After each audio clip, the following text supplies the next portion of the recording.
কোরিয়াতে স্পাউস আনা যায় কি না সেটাতে অনেক ক্ষেত্রে আমি অনেকের কাছে শুনেছি, অনেক এজেন্সি বলে যে হ্যাঁ আপনি 6 মাস পরে স্পাউস নিয়ে যেতে পারবেন, বাট এটা টোটালি একটা স্কেম।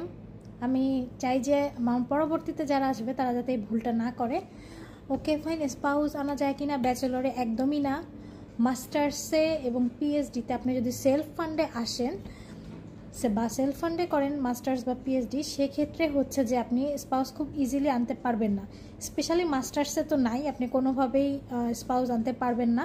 আপনি পিএইচডিতে যদি সেলফ ফান্ডে করেন সেক্ষেত্রে স্পাউস আনতে পারবেন, কিন্তু সেক্ষেত্রে অনেক অনেক ডকুমেন্টস লাগবে এবং অনেক বেশি টাকা আপনার ব্যাংকে দেখাতে হবে। তারপরেও আপনার ভিসা গ্রান্টেড হবে কি না, আই মিন স্পাউসের ভিসা, সেটা কিন্তু কোনো গ্যারেন্টি নেই।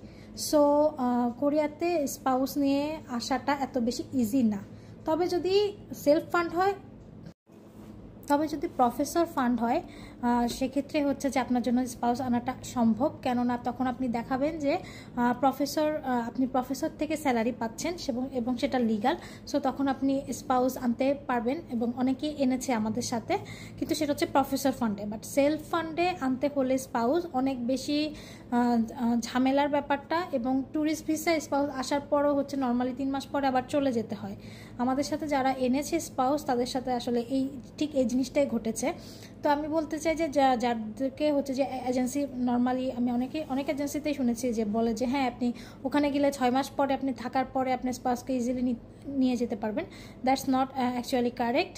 তো এই আপনারা যদি প্রফেসর স্পাউস নিয়ে আসতে চান তাহলে অবশ্যই প্রফেসর ফান্ডে আসবেন। ওকে, ধন্যবাদ সবাইকে।